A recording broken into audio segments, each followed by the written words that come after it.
This is a review of my Newberry Bible. I picked this up off a guy from on Facebook. He was selling it, and yeah, I had a copy of the newer print of the Newberry, but that was just terrible. That print, you couldn't even read it, and yeah, so I finally got a Newberry. This thing, the grain on this thing is really nice. It's about the size of a pit minion, this Bible. Just check out the grain on that, and it feels really, yeah, and this thing is really soft, especially for its age. It's quite nice. I did put new ribbons in, as you can see. No, I just put some brown ones in, and they're tucked in there. It is quite nice. It is a sewn binding, as you can see down here.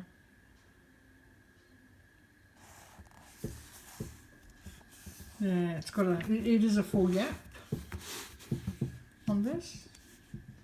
The full yap all closes up. Now this Bible was printed, I would say, around the 1930s, and it was printed in England.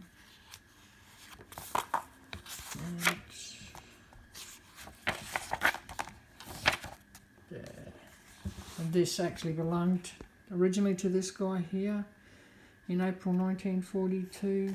Now, they used to call these Bibles the Englishman's Bible, because they weren't a cheap Bible back in the day, and yeah, this Bible could have possibly owned by a chaplain or somebody going to a seminary student or something, or even a chaplain going to the war, because like 1942, the war was still on. World War II was still on at that time. So it'd be nice to know the history of this, but I don't know the history of it. But yeah, it is quite a nice Bible. The main reason I wanted this Bible, was mainly for the Hebrew and the Greek dictionary in the references here. It's mainly what I wanted it for.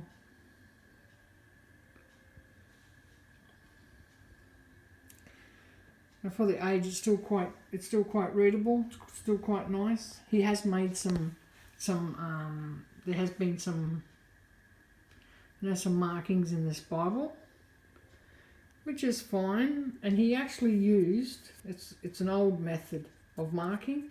He actually used the D.L. Moody method on marking in this Bible.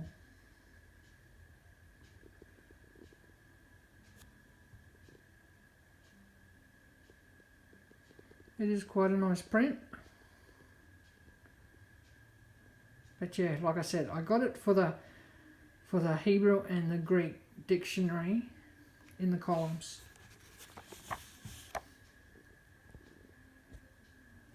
Sorry about that.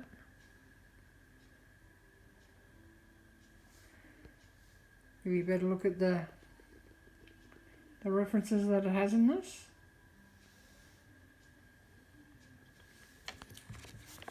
It is quite a nice print, this. And like I said, there is a bit of marking in it, but nothing that takes away from reading it. And like I said, I mainly wanted it for the references in this, the dictionary part. And as you can see here, go back to where I've seen the markings. I think there's markings in the New Testament a fair bit in one spot. We're in the Old Testament.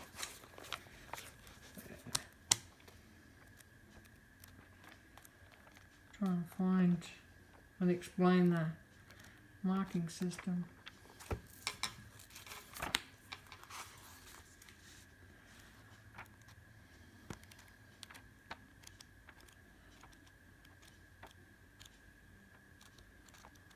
Oh, now I can't find it.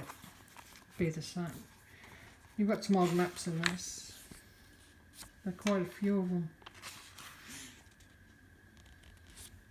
I won't be doing any marking or anything in this Bible. Like I said, I just wanted it pretty much just for the references and for the study notes and it. because the newer ones, you just can't read them. And this one's in quite good condition. You know, it's Smith sewn and it's all good, it's all together. It's got a nice dark print on it. As you can see, makes it nice and easy to read even though it is small. It is a 7-point font and the references would be maybe a 6. But like I said, it is a nice dark print, so it's quite easy to read it.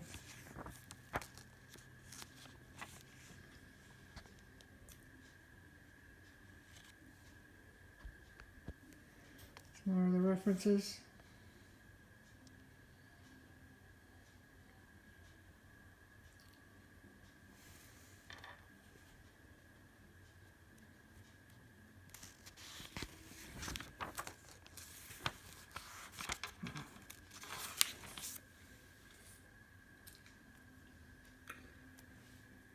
I think that would be most probably the darkest underlining in it.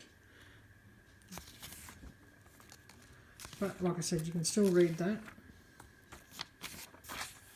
It is a bit yellowy, the paper, just, you know, in the gutter. Some of it's going a bit like that, but it doesn't hurt the Bible at all.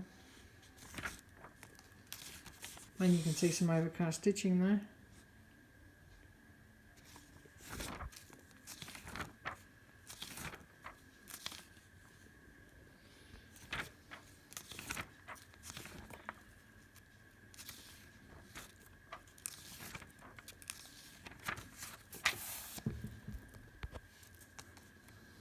I do wish they'd actually reprint this Bible, but use a better quality paper, better quality printing.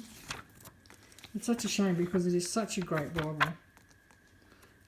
with the references and stuff in it.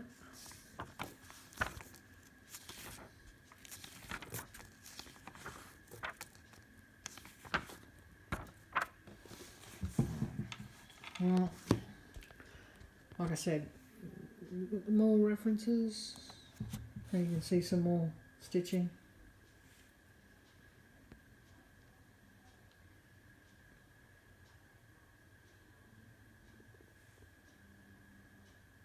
I don't put these references in other Bibles, that's for sure.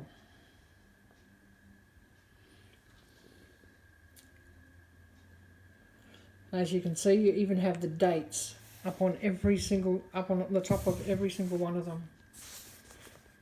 Up on the top, you see the dates, which I think is quite good. You can even go back into the Old Testament, you've got the same as well. You've got the dates at the top.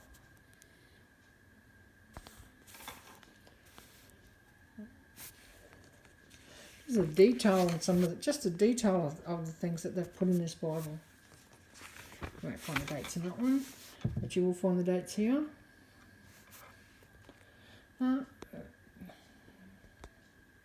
They made good quality study Bibles back then. Wish they would do the same sort of detailing as they in the ones they do now.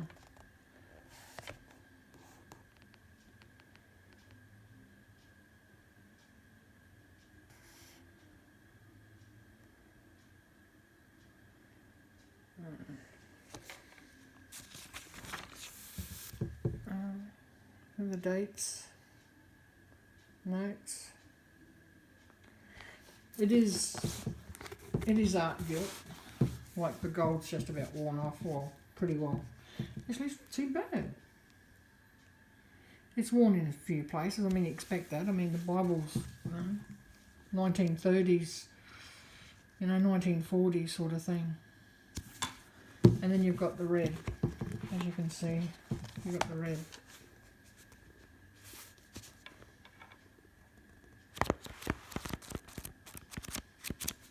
I'd also too like to thank, because like I said, I bought this off a guy on Facebook, but it was just easier for me to send it to get it sent from his address to Bible Believing Christian, and then it was put in a box of Bibles that I either bought or Bible-believing Christian gave me, and I paid for the postage for the box to come out here, because it was the cheapest way to get anything out here. Otherwise, I would have paid anything between $45 to $65 to get this out to me, and then I've got $65 just for the Bible, plus the cost of what the Bible cost me. It was just ridiculous. So it was just easier to get it sent to her, and then she was kind enough to package it all up into a box with a few other books and Bibles and post it off to me, which I paid for the postage, which I think was 20 pounds for a box. I'm not quite sure how big the box wasn't overly big, and that postage was $100. So I got a couple of Bibles, and yeah, instead of costing me $65 per Bible, it cost me $100 for around 4 or 5. And I do like to thank her for that. The grain on this, it's beautiful.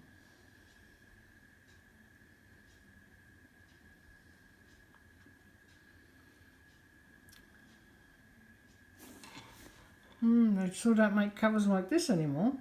This is nice. There might be a bit, bit of colour missing on it, but other than that, it's quite a nice Bible. And it's the size of a Pip Minion. A little bit thicker than a Pip Minion, but pretty much the size of a Pip Minion. I really like the size of it. Well, that's my review. Thank you for watching. Have a good day.